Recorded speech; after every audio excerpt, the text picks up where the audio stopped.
오는 6월 13일 전국 동시지방선거에 출마한 아주 비중 있는 후보자들을 만나고 있습니다. 오늘은 포항시 남구 대이동에 있는 돼지갈비 전문점 추탄집 이동점에서 무소속으로 포항시장에 출마하신 모성은 예비후보를 만나게 됩니다.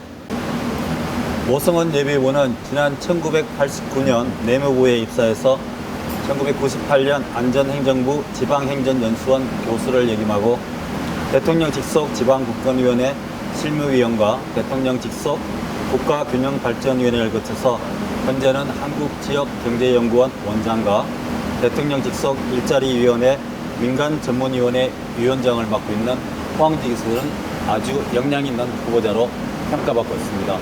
그럼 지금부터 모성은 예비후보를 만나보도록 하겠습니다. 의원님 안녕하십니까? 안녕하세요. 먼저 인터뷰를 시작하기 전에요. 이번 선거에 아주 관심이 많은 우리 포항 지역 시민들을 위해서 이 시민들을 한꺼번에 확 휘어잡을 수 있는 인사 말씀으로 인터뷰를 시작하도록 하겠습니다. 인사 말씀 부탁드리겠습니다. 안녕하세요. 무소속 포항시장 예비후보 모성은입니다. 저는 갑자기 시장에 출마한 사람이 아닙니다. 대학에서 지역개발을 전공했고 석사학위는 지방재정을 전공했고 박사는 지역경제를 전공했습니다. 그러고 나서 지방자치의 본산인 내무부에 입사해서 10년 동안 전국의 지방자치단체를 다니면서 일을 하고 또 집행하고 또 계획을 수립했고 평가까지 담당했습니다. 그리고 전 세계 도시들을 살펴보기 위해서 250개 도시를 다녔습니다. 또 그 지식과 정보를 가지고 서울대학은 물론이고 지방행정연수원, 중앙대학교 대학원, 당국대학교 등 학교에서 학생들을 가르쳐 왔습니다.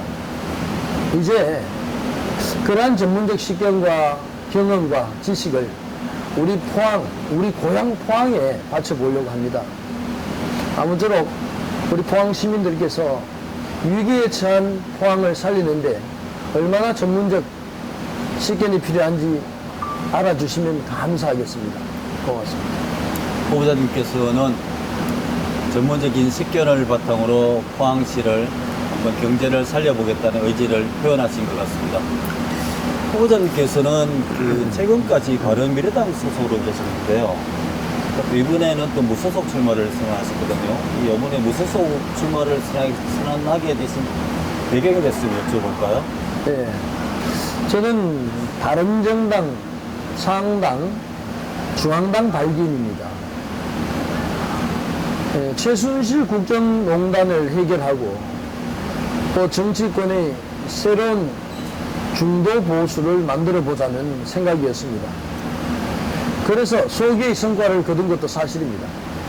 그런데 그 성과가 끝난 이후에 우리는 다시 보수가 연합해야 합니다. 그러나 바른당의 당대표는 그런 생각이 없었던 모양입니다.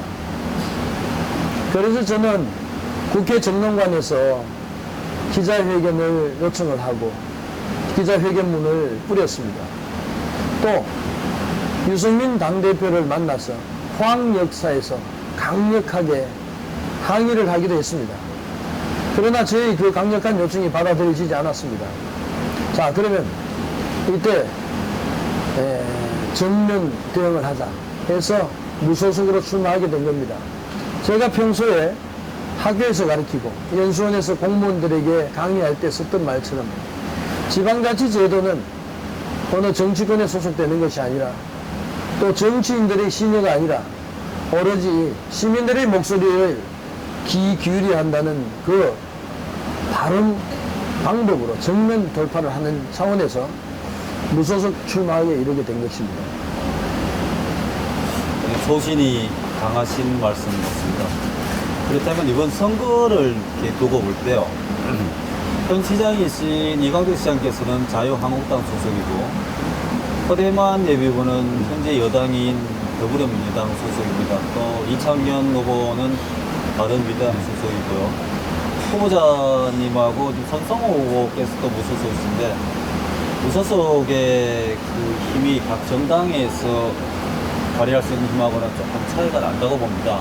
그 후보자님께서는 무소속으로서 이번 선거에 필승 전략이라 할까요? 그런 게 있다면 어떤 게 있겠습니까? 이미 답을 주셨는데요. 선거는 2등이 필요 없다고 얘기합니다. 이번 선거에서 1등 전략이 곧 무소속 전략이라고 저는 봅니다. 이제 시민들의 수준도 달라졌어요. 70세가 훌쩍 넘는 고령자 시민들조차도 지금 현실을 보는, 현실 정치와 사회를 보는 시견이 달라졌다고 저는 느끼고 있습니다. 이제 이 당 저당의 염증을 느끼고 있는 것 같습니다. 이 당도 싫고 저 당은 저래서 싫습니다. 심지어 그 당에 소속된 후보자조차도 염증을 느낀다고 합니다. 그래서 제가 무소속으로 출마했다고 얘기를 하니 많은 사람들이 그렇다면 무소속은 찍어주마 하는 대답을 받고 있습니다. 그래서 바로 가장 큰 전략이 무소속 전략이고요. 두 번째, 그 무소속의 맹점이 있습니다. 그게 바로 조직의 열쇠입니다. 1번 당이 빨간 옷을 입고 수십 명씩 다니고 2번 당이 번호는 바뀔 수도 있습니다. 파란 옷을 입고 수십 명이 움직일 때 무소속이 단 한 명이 움직여야 된다는 게 그게 가장 큰 맹점이라 봅니다. 그런데 지금까지 벌써 무소속 출마하고자 하는 시도의원 출마 예상자 중에서 11명이 저에게 무소속 연대를 하자고 손을 뻗쳐왔습니다. 앞으로 수일 내에 15명, 20명이 가능할 것이라고 저는 예상됩니다. 만약 그렇게 된다면은 무소속이 가지고 있는 가장 큰 맹점, 조직에서의 열쇠를 충분히 보완할 수 있지 않을까 이런 생각입니다. 후보님 말씀대로라면 이번 선거에서 무소속의 돌풍이 한번 기대되는 선거 같습니다. 아주 기다려집니다, 이번 선거는. 자, 그렇다면 이제 포항시로 한번 들어볼게요. 후보자님께서는 포항시에서 거의 다 이제까지 계셨지 않습니까? 네. 후보자님께서 바라보는 포항시에 이거는 정말 큰 장점이다 하는 부분과 이거는 반드시 고쳐야 될 부분이 있다라는 단점이 있다면 장점은 무엇이고 단점은 무엇이 있겠습니까? 우리 포항은요, 대한민국의 1%에 해당한다고 저는 봅니다.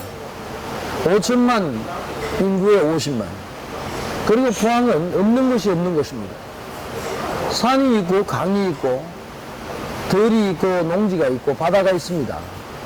그리고 교통은 비행기가 들어오고 또 육상이 있고요, 선박이 있고 심지어 KTX 고속철도까지 들어와 있는 곳입니다.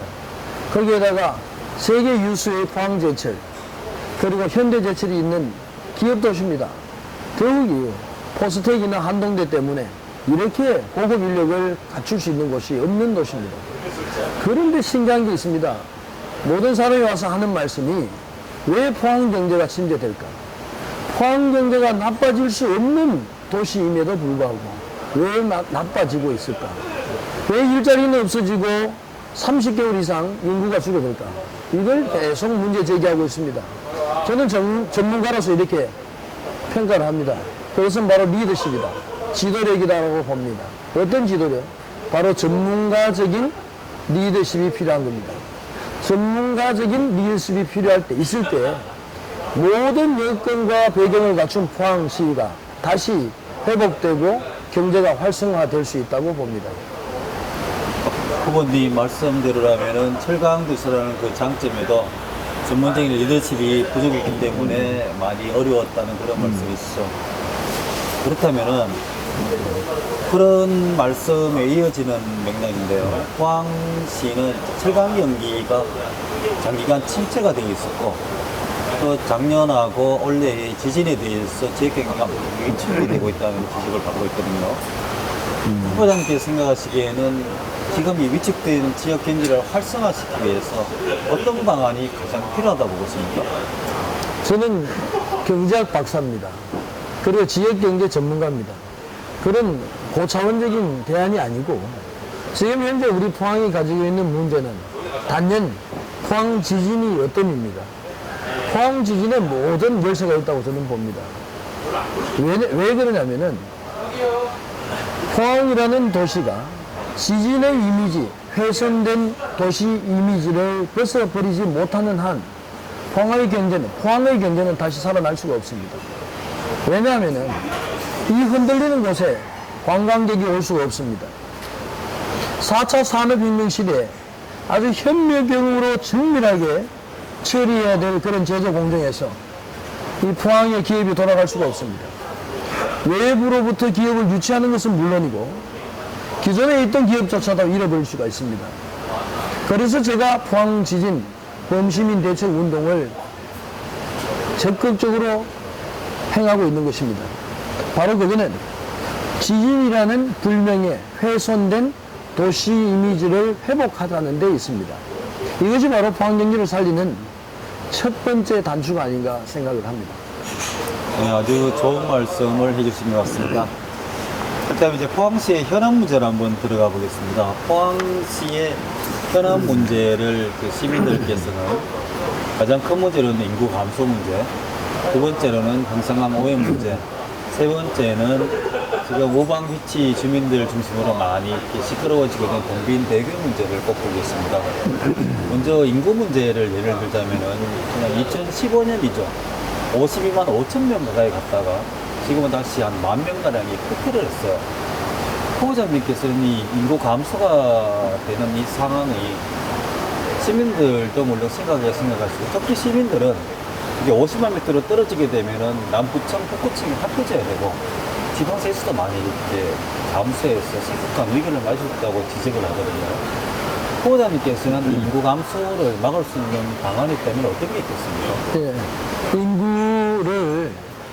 인구는 두 가지가 있죠. 자연적 인구 증감이 있을 수 있고 사회적인 요인에 의해서 인구가 증감이 될 수가 있습니다. 근데 지금 우리 포항이 느끼고 있는 것은 아이를 낳지 않아서, 즉 출생률이 높지 않아서 느끼는 자연적 인구 감소가 아니라 바로 일자리가 없어서 줄어드는 사회적 인구 감소 요인이 큽니다. 그보다 더 큰 게 지금 있습니다. 지금 과거 30개월 동안 단 1개월도 빠짐없이 한 달에 매월 300명 내지 400명이 인구가 줄어들고 있습니다. 그게 뭐냐면 외지로 유출되고 있다는 겁니다. 거기에 지난 11월, 15일 포항 지진이 크게 가세를 합니다. 포항 지진을 해결하지 않고는 우리 포항의 인구 문제 해결할 수가 없습니다. 해결할 수 없습니다. 도시 소멸이라고 하죠. 일본에서 유행했던 도시 소멸이라는 책, 바로 포항을 두고 하는 것 같습니다. 지진 문제입니다. 그래서 저는 작년 11월 15일 규모 5.4의 지진이 발생한 당일 공개적으로 정부에게 요청을 했습니다. 포항을 특별 재난 지역으로 지정해달라고 했습니다. 그러니 많은 사람들이 저에게 손가락질했습니다. 무슨 그런 호들갑을 떠느냐고 말했습니다. 왜? 그럼에도 불구하고 7일 후에 대통령은 포항을 특별 재난 지역으로 지정했습니다. 왜 그렇습니까? 이건 지진이라는 것은 천재지변이기 때문에 그 어떤 것도 보상할 수 없고 지원할 수 없기 때문입니다. 그 이후에 저는 즉각 포항지진 범시민 대책 본부를 발기했고 창립을 시켰습니다. 그리고 사람들을 모았습니다. 왜냐? 시 행정이 제대로 재빨리 할 수 없다는 것을 느꼈기 때문입니다. 그 이후에 다시 이 지진의 요인이 천재지변이 아니라 포항지열발전소로 인한 유발지진이라고 저는 확신을 했습니다. 많은 사람들이, 정치인, 국회의원 많은 사람들이 입으로만 지열발전소를 폐지하자고 얘기했을 때 저는 행동으로 옮겼습니다. 법원에 소송을 했습니다. 지열발전소 업무 중지, 가처분 소송을 제가 했습니다. 처음에는 모두가 반대했습니다. 심지어 패소할 뿐만 아니라 법원에 받아들여지지 않는다고 얘기했습니다. 기각된다고 얘기했습니다. 그럼에도 불구하고 저희들은 가처분 소송을 시작을 했어요. 기어이 법원에서부터 가처분 소송 승소를 받아왔습니다. 즉 지열발전소를 강제명령에 의해서 업무를 중단시킨 장본인이 되겠습니다.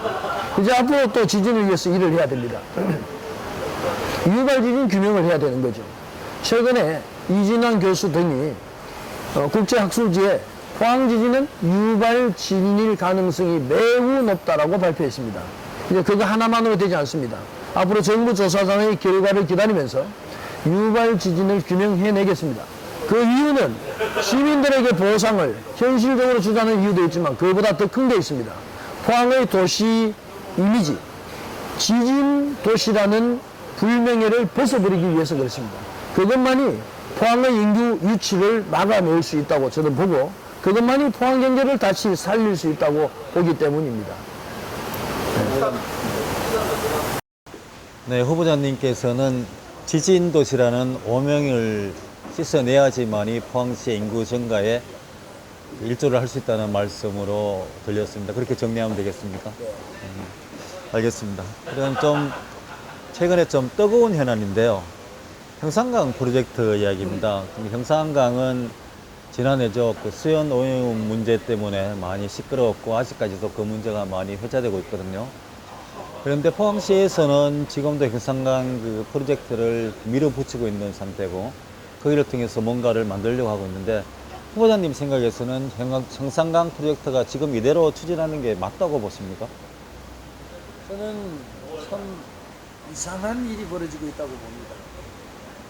이 일이 만약에 포항이 아니라 다른 도시였으면 어떻게 했을까 이런 얘기가 많이 나오고 있습니다.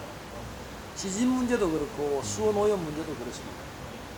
수원 오염 기준 검출치가 기준치의 2만 배 이상이 검출됐다고 하거든요. 이거 어떻게 시민이 가만히 있는지 모르겠습니다. 저는 이 문제를 수원 오염의 문제보다 인식의 문제라고 봅니다. 작년에 MBC에서 많이 떠들어줬죠. 수차례 1년 동안 MBC에서 집중 취재를 했다고 합니다. 그럼에도 불구하고 포항시는 눈도 깜짝하지 않았습니다. 더욱더 큰일은 시민들 마찬가지입니다.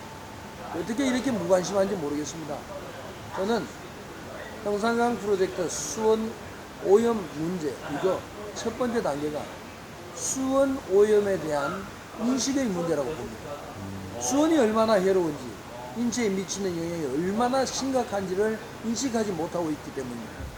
저는 작년 겨울에 여름 휴가를 반납하고 일본 미나마타로 건너갔습니다.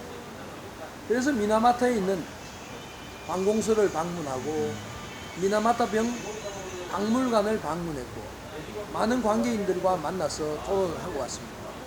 결국 그 속에 미나마타는 전후에 일본이 일어설 수 있었던 요인이 그 미나마타 병을 일으킨 지소 주식회사로 기인한다고 봅니다. 그런데 결국 60년 동안 법정 다툼 끝에 대법원에서 판결이 거기에 나 있었습니다. 이 책임은 행정의 책임이다 라고 판결 난 것을 확인하고 왔습니다. 그래서 포항시는 미나마타를 설명하지 않고 있구나 걸 또 느꼈습니다.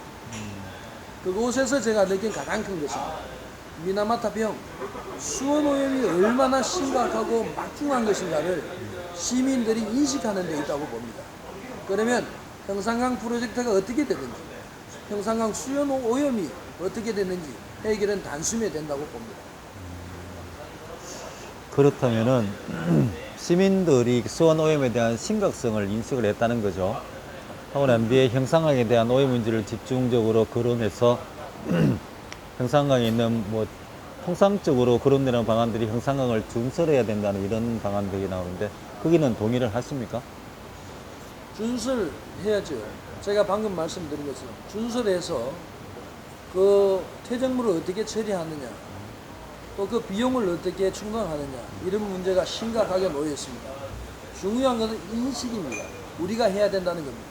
지금까지 포항시는 형산강이 국가하천 또는 직할하천이라고 하면서 국가하천이라는 것은 국가가 관리하는 하천이고 직할하천은 광역시가 관리하는 하천을 얘기합니다. 그러면서 포항시는 책임이 없다고 밀어놓고 있습니다. 여기에서 문제가 시작되는 겁니다. 후보자님께서 만약에 준설을 하게 된다면은 포항시장으로 당선이 되셔갖고 그 준설 비용이 만만치 않을 것인데 그 비용을 국가나 아니면 경상북도나 이렇게 당겨오실 방안이 있으십니까? 충분히 명분이 있고 타당성이 있고 또 할 필요성이 있는 일입니다. 정치인이 또는 시장이 해야 할 일이 무엇이겠습니까? 그보다 더 중요한 것이 어디 있겠습니까? 시민의 생명을 담보로 하는 그 일들, 특히 수원 오염은 우리 당대에만 미치는 것이 아니라 후대에까지 미쳐지는 아주 심각한 환경 오염입니다. 여기 이를 위해서 예산을 확보하지 못한다면은 시행정가로서 정치인으로서 그 의무와 본분을 다 못하게 되는 것이죠. 그래서 제 이리적 과제로 수원 오염을 해결해야 된다고 생각합니다. 후보자님의 자신감이 상당하신 것 같습니다. 한 가지만 더 좀 뜨거운 문제로 들어가 보겠습니다. 영일대 해수욕장 쪽에 지금 동빈대교 문제로 상당히 시끄럽거든요. 포항시에서는 지금 현재인 그 국지도 21호선으로 연결하지 않으면은 뭐 국비 지원이라든 게 다 없어지기 때문에 뭐 노선 변경 또는 지금 그 고가도로 방식의 그런 건설 방식이 변경이 불가능하다고 이야기를 하고 있습니다. 후보자님 생각하시기에 정말 이게 그쪽 노선이 아니고 또 현재 고가도로 방식이 아니라면은 송도와 영일대 해수욕장에 있는 그 다리를 연결하기 불가능하다고 보십니까? 저는 그렇게 생각하지 않습니다. 다만 이 예산을 반납해야 된다면은 오랫동안 예산을 쓰지 않고 지금까지 미뤄왔던 그 지체, 지연에 대한 책임으로서 반납해야 되지 않을까 생각합니다. 이 그 3호로에 꼭 이 노선을 놔야 된다. 여기는 반대합니다. 그리고 가장 큰 문제는 두 가지가 있어요. 첫 번째, 이 동빈대교 문제는요, 확실한 주먹구구 행정입니다. 왜냐하면은 현행 도로법에 보면은 어떤 사업을 하든 도로 사업을 하든 주민 의사를 물어야 되는 의무가 있습니다. 주민 공청회를 하든지 주민 설명회를 통해서 이 사업이 타당한가, 어떻게 추진해야 할 것인가를 물어야 할 의무가 있습니다. 그 조항을 지키지 못한 것으로 저는 파악이 됩니다. 두 번째 문제는 책임 회피입니다. 현행 지방분권특별법에 의하면은 지방자치단체의 사무 배분 규정이 있습니다. 어떤 업무를 국가가 하고 어떤 업무를 지방이 해야 됩니다. 그 지방이 해야 하는 것 중에 그 중에 어떤 업무가 광역자치단체에서 하고 또 어떤 업무를 기초자치단체에서 해야 하는가를 규정하고 있습니다. 그런데 방금 얘기했던 우방비치 동빈대교 문제는 지역 주민 생활과 밀접한 관련이 있는 사무 업무입니다. 이거는 바로 기초자치단체, 즉 포항시가 해야 하는 겁니다. 그럼에도 불구하고 지금까지 포항시는 이 동빈대교 문제는 국토부 소관이 국토부에서 돈을 줬고 그 다음에 경북도가 결정 내린 것이 뭐 그곳에서 결정을 하고 시행을 할 수 있다고 얘기했고 어제 며칠 전에 보훈도서관에서 열린 설명회도 그렇습니다. 경상북도 이름을 적고 나와서 설명을 하는 것을 봤습니다. 이거는 잘못된 겁니다. 분명히 지방분권특별법에 나타난 사무 규정에 보면은 주민생활과 밀접한 내용이므로 이거는 기초자치단체 포항시가 책임을 지고 진행을 해야 되는 사항입니다. 그럼에도 불구하고 지금까지 똑같이 아까 형상강에서 얘기했던 국가하천, 직한하천이므로 포항시는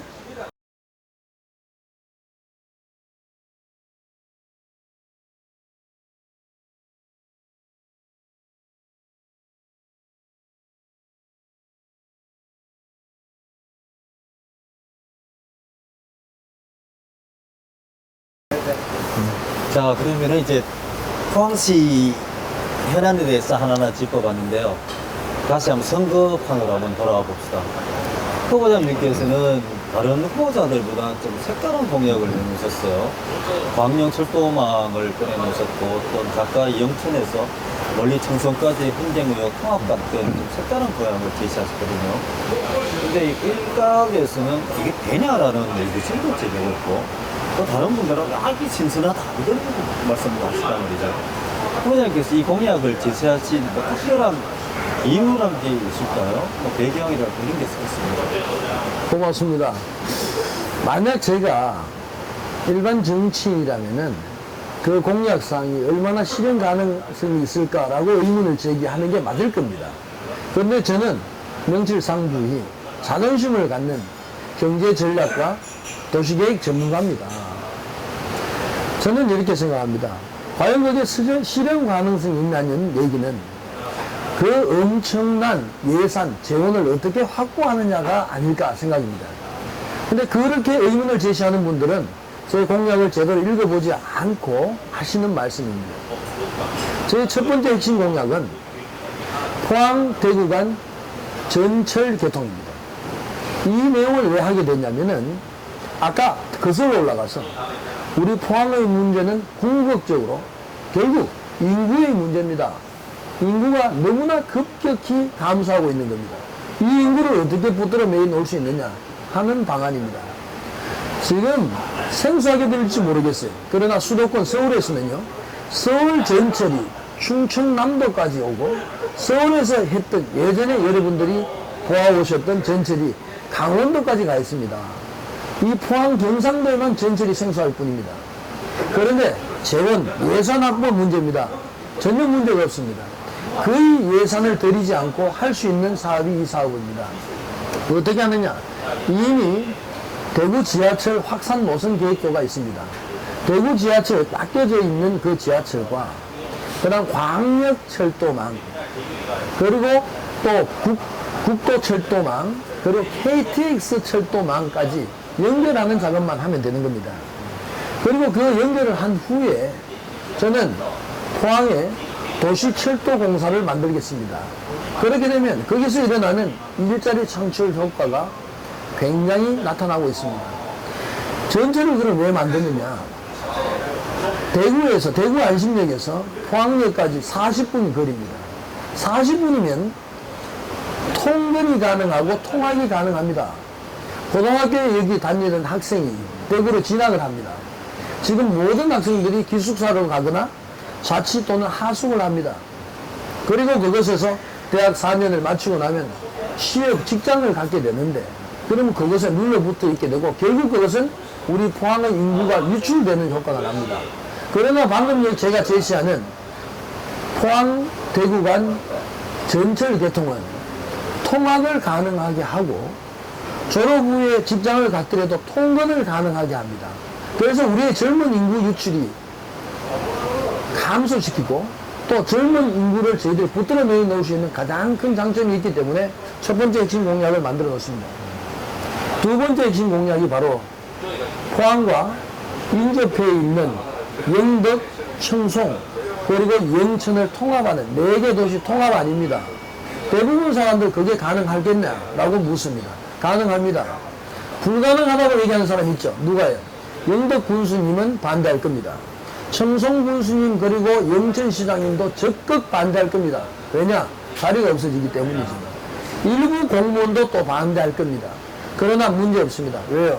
저는 시민투표에 붙이겠습니다. 그렇게 되면 통합되는 순간 청송의 땅값이 포항의 땅값과 비슷해집니다. 영덕의 그 평가가 저하되어 있던 땅값이 포항 땅값처럼 평가 절상이 됩니다. 가만히 앉아서 자산 가치 상승 효과를 누릴 수 있습니다. 여기 반대할 사람 누가 있겠습니까? 그래서 결국 성공하게 되는 겁니다. 아주 신선한 공약이기도 하고요. 아주 기발한 공약인 것 같습니다. 당선되셔서 큰 꿈을 한번 실현하기를 기원드려 봅니다. 감사합니다. 자, 이제 인터뷰를 마무리하면서요. 이 포항 지역에 계시는 유권자분들에게 처음과 같이 노성원 예비분님께 지지를 확 얻을 수 있는 인사말로 이번 인터뷰를 마무리하도록 하겠습니다. 네, 고맙습니다. 장시간 동안 들어주셔서 감사합니다. 지방자치제도가 도입된 지 벌써 20년이 넘었습니다. 20년이면은 청년기를 지났습니다. 이제 그 지방자치제도가 뿌리 내리고 정착돼야 될 단계입니다. 그러나 시민 여러분, 지방자치제도가 정착되었다고 생각하십니까? 그렇지 않습니다. 지방자치제도는 시민을 위해서 만들어진 제도입니다. 시민이 주인이 되는 세상을 만들기 위해서 도입된 제도가 바로 지방자치제도입니다. 그러나 현실은 그렇지 않습니다. 시민의 손으로 뽑아준 시장과 시의원은 시민의 목소리 듣기는 아랑곳하지 않고 오로지 정당과 정치인들의 신용으로만 하고 있습니다. 왜 그럴까요? 공천권이라는 미끼를 가지고 올가미를 씌워서 시민의 목소리보다는 정치인들의 명령만 듣도록 하고 있기 때문입니다. 이제 때가 왔습니다. 이제 시민 분위기가 달라졌습니다. 시민들의 인식과 여건도 달라졌습니다. 이제 바로 제가 학교에서 얘기했던 것처럼 지방자치제도에서 무소속 무공천 제도가 실현될 시기입니다. 이번 기회에 무소속 바람이 일 것 같습니다. 시민 여러분, 고학력으로 이루어진 우리 포항 시민 여러분, 자존심을 갖고 우리 인물 위주로, 정당 위주가 아니라, 정치권 위주가 아니라 누가 포항시를 위해서 일을 하겠냐는 그 순수한 마음에서 인물 위주로 선택을 해주시면 대단히 고맙겠습니다. 감사합니다. 네, 지금까지 모성원 예비후보님이셨고요. 이번 인터뷰는 파이팅을 기하는 건배로서 모시도록 하겠습니다. 모성원 예비후보님 파이팅! 감사합니다. 화이팅!